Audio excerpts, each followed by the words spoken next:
बिस्मिल्लाहिर्रहमानिर्रहीम। अस्सलाम वालेकुम नाज़रीन, आप यूट्यूब चैनल देख रहे हैं। मैं इमरान ख़ान हूँ। इस्टेब्लिशमेंट और इमरान खान साहब के दरमियान जो राब्ते हैं उनकी तस्दीक बार बार सामने आ रही। इमरान खान साहब ने पहले कहा था कि बिल्कुल ऐसी बात है, बल्कि उन्होंने ये कहा था कि मैं झूठ बोलता नहीं और सच में भी बोल नहीं सकता। लेकिन ख़बर मेरे पास मौजूद है, मैं आपको बता देता हूँ क्योंकि अब वक्त आ गया है कि ये ख़बर आपके साथ शेयर कर दी जाए। इमरान खान साहब की एक बहुत ही अहम इस्टेब्लिशमेंट की शख्सियत से मुलाकात हुई गुज़िश्ता दिनों, और उस मुलाकात का एजेंडा क्या था, क्या उसमें बातें हुई, कुछ चीज़ें जो मुझे पता है मैं आपके साथ शेयर कर देता हूँ आज के इस वीलॉग में। सबसे पहले तो आप ये देखें ये मुलाकातें हो क्यों रही हैं। पाकिस्तान की जो इस्टेब्लिशमेंट है ना नाज़रीन, एक बात आप अच्छी तरह अपने दिमाग में बैठा लें कि पाकिस्तान की इस्टेब्लिशमेंट कभी भी अपोजिशन में नहीं रह सकती। यानी इस एस्टेब्लिशमेंट को हमेशा हुकूमत में रहना होता है। जो भी हुकूमत बनी हुई हो, ये इस हुकूमत के साथ अच्छे ताल्लुकात रखती है एस्टेब्लिशमेंट।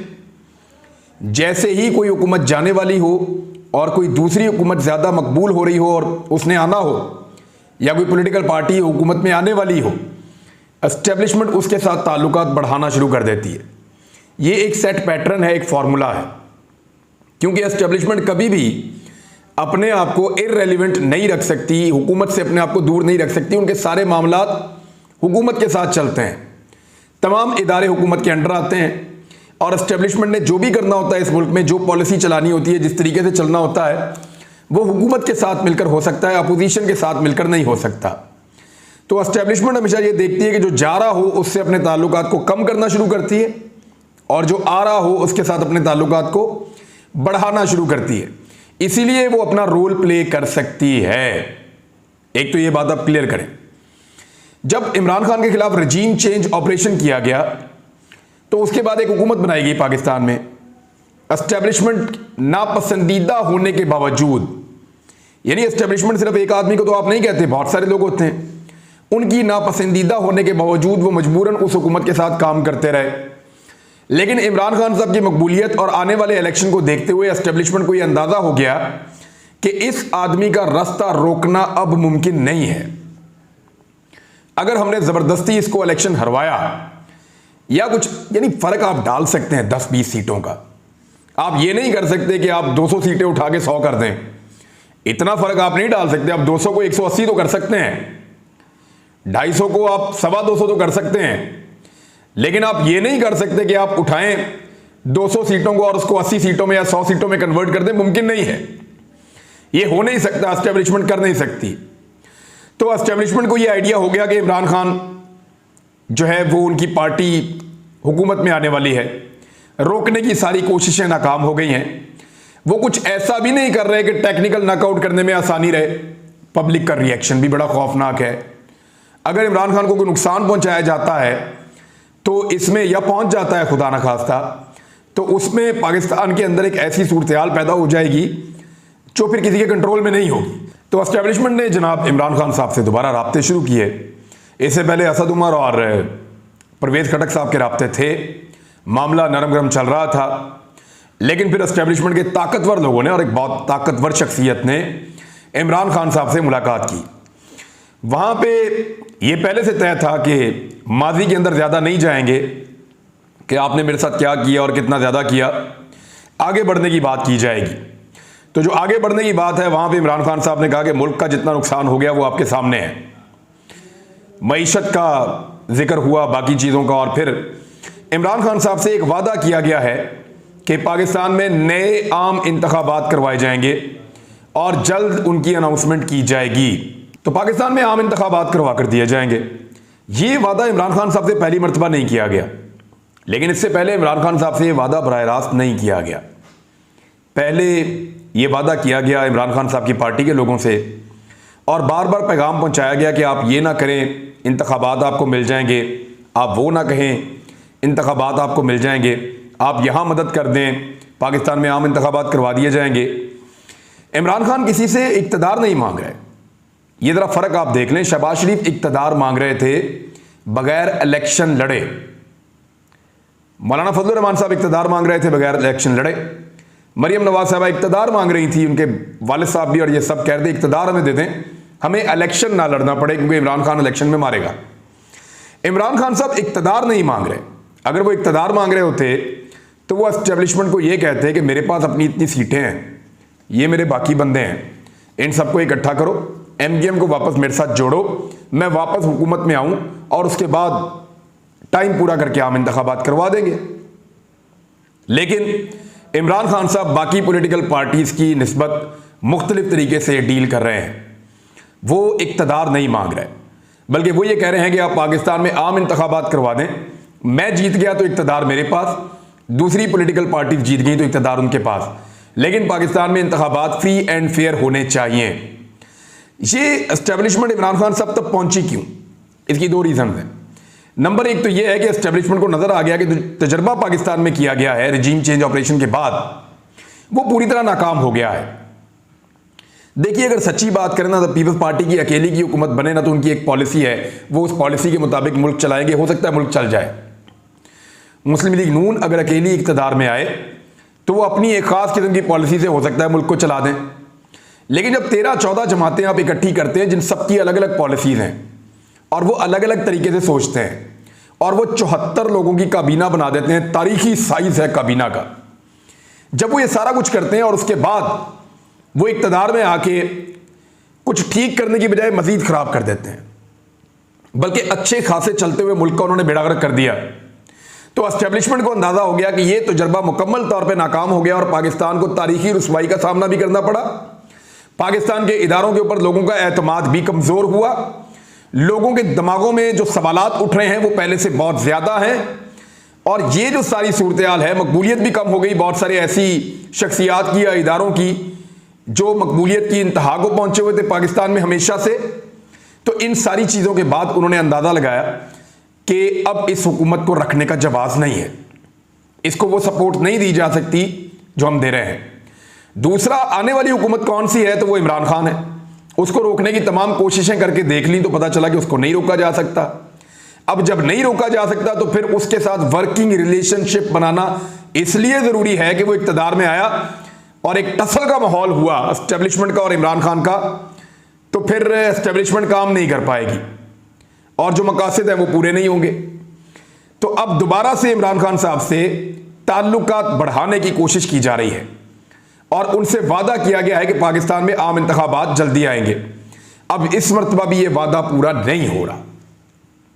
जब वादा पूरा नहीं हो रहा, एंगेजमेंट्स चल रही हैं, वादा पूरा नहीं हो रहा, तो फिर इमरान खान साहब के बाद एहतजाज के अलावा कोई और चारा बाकी बचता नहीं है। अब वो एहतजाज की तरफ जाना चाह रहे हैं और ये जो आपका जुम्मा हफ्ता एतवार है, इनमें से किसी भी एक दिन वो लॉन्ग मार्च की अनाउंसमेंट कर सकते हैं। ये उनकी पार्टी कह रही है, मैं नहीं कह रहा। उनकी पार्टी के अहम तरीन लोग कह रहे हैं कि आने वाले 4-5 दिनों के अंदर उनकी अनाउंसमेंट्स आ जाएंगी और वो फिर लॉन्ग मार्च की अनाउंसमेंट करके लोगों को सड़कों पर ले आएंगे। उसकी हिकमत अमली मैंने आपके साथ पहले भी शेयर की है, तफसीलात में आपके साथ बाद में भी शेयर करूंगा। तो इमरान खान साहब ने कहा हम सियासी लोग हैं, हमारे मुज़ाकरात जारी रहते हैं। बात तो ठीक है। पूछा गया कि आपके मुज़ाकरात जो हैं वो सियासतदानों से नहीं होते, ताकतवर हल्कों से होते हैं। बात ठीक है, क्योंकि पाकिस्तान में ज्यादातर चीजें जो हैं वो ताकतवर हल्के कंट्रोल करते हैं। यानी इलेक्शन कब होंगे इसका फैसला कभी भी सियासतदान नहीं कर पाए। इलेक्शन में वोट किसको डालना है ये फैसला तो पब्लिक करती है पाकिस्तान की, लेकिन इलेक्शन कब होंगे ये फैसले एस्टेब्लिशमेंट और सियासतदान मिलकर करते हैं। एक्चुअली ये चीजें सारी तय होने में बहुत टाइम लग जाता है। निगरान हुकूमत कौन सी होगी, इलेक्शन की एग्जैक्ट डेट कौन सी होगी, कौन कौन से पैरामीटर्स अपनाए जाएंगे और किस तरीके से इंतखाबात साफ और शफाफ हो सकते हैं, ये सारा कुछ पॉलिटिकल पार्टीज के दरमियान एस्टेब्लिशमेंट की मौजूदगी में हमेशा से तय होता है। पॉलिटिकल पार्टीज इन चीजों को खुद करने के काबिल पाकिस्तान में अभी तक नहीं हुई और ना ही उनको होने दिया गया है। ये खेल है जो एस्टेब्लिशमेंट पाकिस्तान में खेल देती है और पॉलिटिकल पार्टीज को कंट्रोल करती है।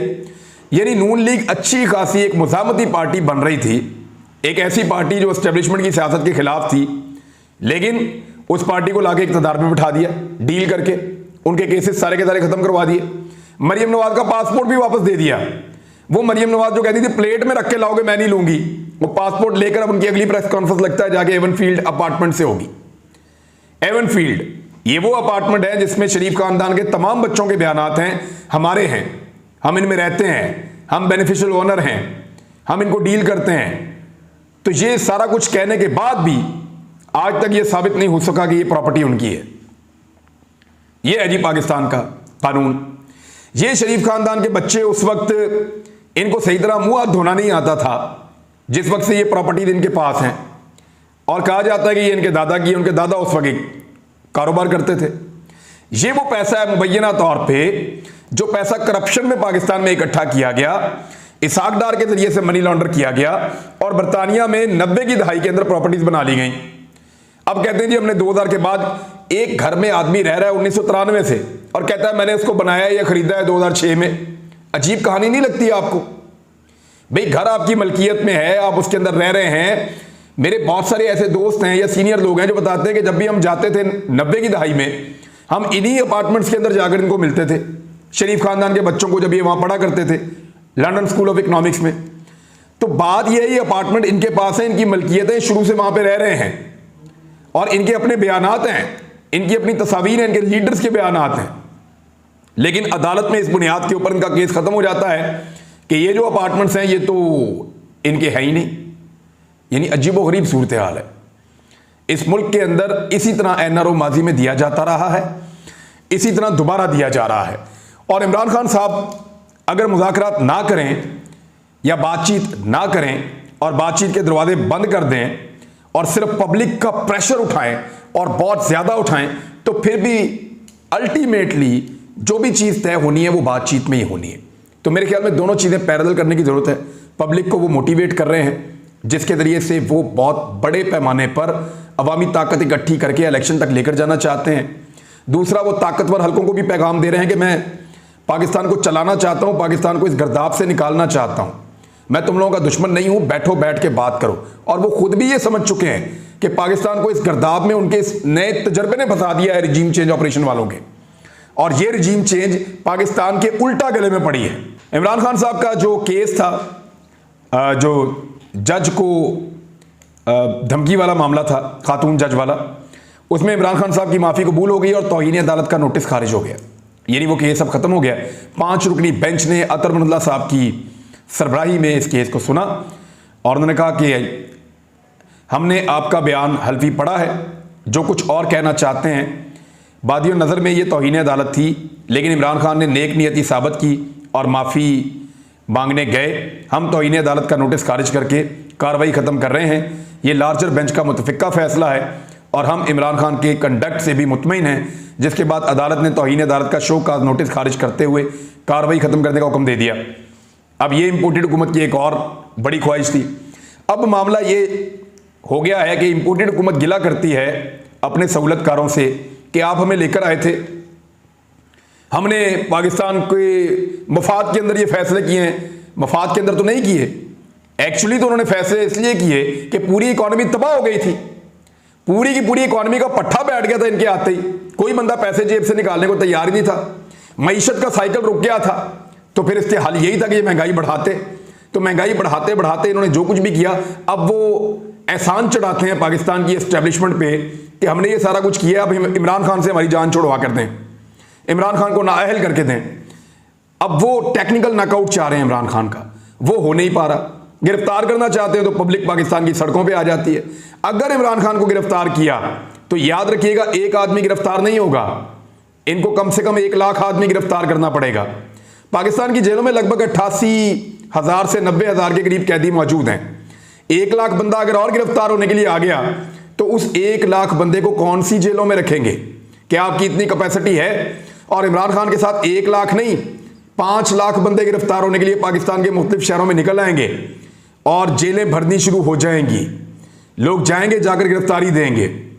यानी मैं ज़ाती तौर पर ऐसा समझता हूं कि पाकिस्तान में अगर जमहूरियत को चलना है तो फिर उसको चलने देना है। अगर कोई इस किस्म की ज्यादती होगी तो लोग गिरफ्तारियां देंगे और वो निकल कर कहेंगे कि हमें भी पकड़ लो, तो उस वक्त ये हुकूमत और एस्टेब्लिशमेंट दोनों बेबस हो जाएंगे। मरियम नवाज साहब आप जाएंगी यहाँ से लंदन, वहाँ से अपने वालिद गिरामी मफरूर इश्तिहारी मियाँ मोहम्मद नवाज शरीफ साहब के साथ जहाज में बैठकर पाकिस्तान वापस तशरीफ़ लाएंगी और उनके केसों का भी बंदोबस्त किया जा रहा है कि उनको कैसे NRO 2 देना है। तो ये सारे के सारे इक़्तिदार में आकर NRO 2 ले रहे हैं और मिफ्ता इस्माइल ने ये जो NRO 2 जहां से शुरू होता है नैब के कवानीन को तब्दील करने से, उसको पाकिस्तान की फौज के खाते में डाल दिया कल रात।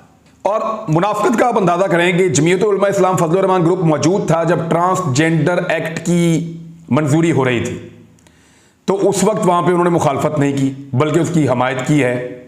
वफाकी शरई अदालत में ट्रांसजेंडर एक्ट के खिलाफ जमीयत उलमा इस्लाम की दरखास्त पर समाअत हुई, यानी पब्लिक को खुश करने के लिए पहले वो बिल पास करवा दिया, उनके अपने बंदे, उनके MNA सारे वहां बैठे हुए हैं, पहले बिल पास करवा दिया और अब जाकर अदालत के अंदर एक वफाकी शरई अदालत में दरखास्त देने के जनाब ये तो गलत हो गया है। तो वहां पे JUI के वकील कामरान मुर्तज़ा ने कहा कि कानून के खिलाफ दीगर दरखास्तें पहले से ज़ेरे समाअत हैं और हमें इसके अंदर शामिल कर दिया जाए। तो उनके वकील ने ट्रांसजेंडर कानून की हमायत का एतराफ़ भी कर लिया, जबकि चीफ जस्टिस शरीयत कोर्ट के रिमार्क्स उन्होंने दिए कि JUI ने खुद ट्रांसजेंडर कानून मंजूर किया, अब यहां क्या लेने आई है?